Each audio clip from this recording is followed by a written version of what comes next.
You are 16 years old, trapped near the coast with a disease, slowly stealing your hands, and Saladin's army is moving toward Jerusalem. Your advisors would probably prefer that you remain somewhere safe, looking royal and avoiding death. Instead, you climb onto a horse and prepare to attack a force much larger than your own. The good news is that you are a king. The bad news is that being king means every disaster in the kingdom has personally scheduled an appointment with you. This was Baldwin IV, ruler of the Crusader Kingdom of Jerusalem in the late 1100s. He became famous as the Leper King, which sounds dramatic until you remember that he actually had to live through the part before historians gave him the nickname. Baldwin's trouble began when he was still a boy. His tutor, William of Tyre, watched Baldwin playing with other noble children. The boys were pinching and scratching one another's arms, because medieval childhood apparently needed more hazards. The other children cried out, Baldwin did not. At first, that looked like toughness. Then William realized Baldwin could not properly feel the pain. The boy's arm was numb. Physicians examined him, but the truth became clearer over time. Baldwin had leprosy, now called Hansen's disease. For a medieval prince, this was not merely bad health.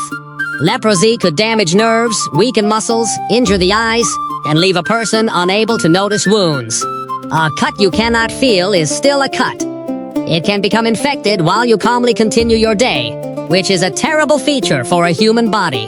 The disease also carried enormous fear and religious stigma, yet Baldwin was not locked away. There was an extremely practical reason for that. His father, King Amalric, died in 1174, and Baldwin was the male heir, so at about 13 years old, sick with an incurable disease, he was crowned King of Jerusalem. Most 13-year-olds should not be trusted with a kitchen knife. Baldwin inherited a kingdom surrounded by enemies, divided by ambitious nobles, and permanently short of soldiers. The Kingdom of Jerusalem had been created after the First Crusade. Its ruling class was largely Frankish and Christian, while the land itself was filled with different Christian communities: Muslims, Jews, merchants, pilgrims, farmers, and soldiers. Holding it together required money, diplomacy, fortresses, and a steady supply of armed men from Europe. Unfortunately for Baldwin, Saladin was building power in both Egypt and Syria. In other words, while Baldwin's kingdom argued over marriages and titles, the man across the border was assembling the regional equivalent of a giant fist. Because Baldwin was a child, regents governed for him at first. That created the usual royal problem. Everyone claimed to be protecting the young king, and many of them were also protecting their own land, relatives, and future promotions. Once Baldwin began ruling for himself, he had to control men twice his age who owned castles and private armies. He also faced an ugly personal fact. A king was expected to marry and produce heirs. Baldwin's disease made that unlikely. His body was failing, and the kingdom already knew his reign would be short. Every court decision therefore came with a second question: who gets everything when he dies? His sister Sibylla became central to the answer.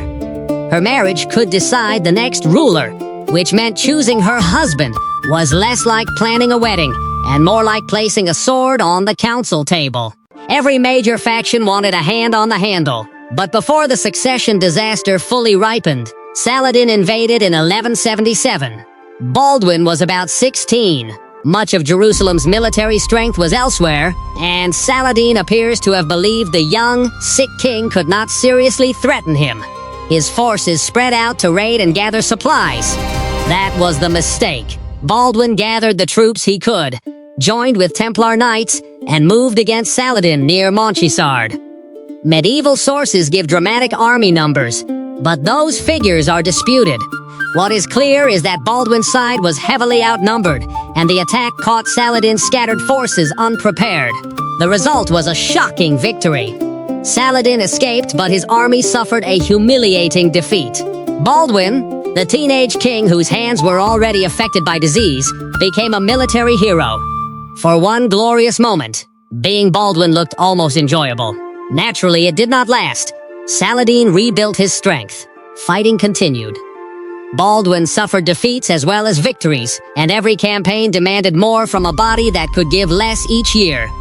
Riding a horse became harder. Using his hands became harder. Eventually, his sight deteriorated. By the final stage of his illness, accounts describe him as blind and unable to use his hands or feet. Imagine waking each morning as king and needing servants to move you, dress you, and carry you, while a room full of armed aristocrats waits for you to make decisions about war. Nobody can admit the kingdom is already living through your funeral. Even so, Baldwin continued to appear when his presence mattered. In 1183, Saladin besieged the fortress of Kerak while a major noble wedding was taking place inside. Baldwin was too disabled to ride normally, so he traveled with the army in a litter. The image is almost absurd. A dying young man carried toward a siege because apparently nobody else in the kingdom could make the nobles behave. Yet his arrival helped force Saladin to withdraw. Baldwin's body had become nearly useless, but his authority still had weight. Then there was Guy of Lusignan. Baldwin had allowed Guy to marry Sibylla during a political crisis. This made Guy a possible future king. As Baldwin's health collapsed, he appointed Guy as regent. It was a test run for the throne, and the test did not go well. Guy failed to win the confidence of important nobles and handled military command in a way Baldwin found unacceptable. Baldwin removed him as regent and tried to block him from inheriting power. He had Sibylla's young son crowned as Baldwin V, making the child co-king and designated heir. So the dying king's solution was to place the future of Jerusalem on a small boy. This was not a good plan. It was simply one of the available bad plans. Now, many people picture Baldwin wearing a beautiful silver mask, speaking softly to Saladin like two exhausted managers discussing a difficult quarter. That image comes mainly from the movie Kingdom of Heaven. There is no solid historical evidence that Baldwin wore such a mask. His relationship with Saladin was also not a gentle friendship. They made truces when useful, but they were rivals who repeatedly sent armies against each other. The real Baldwin did not need a metal mask to be interesting. Reality had already done enough. He died in 1185, probably around 24 years old. His nephew Baldwin V survived him only briefly. After the child's death, Sibylla became queen and crowned Guy as king. Then the structure Baldwin had spent his life holding together began to collapse.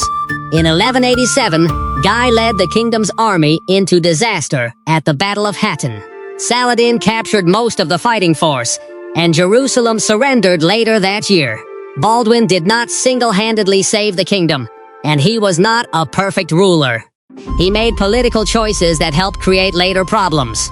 But during his reign, Jerusalem remained in Christian hands.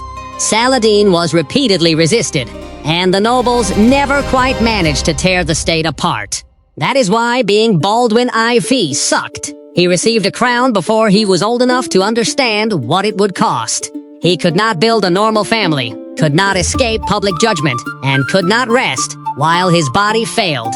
Every victory only bought time for people already arguing over what they would take after his death. He was king for 11 years.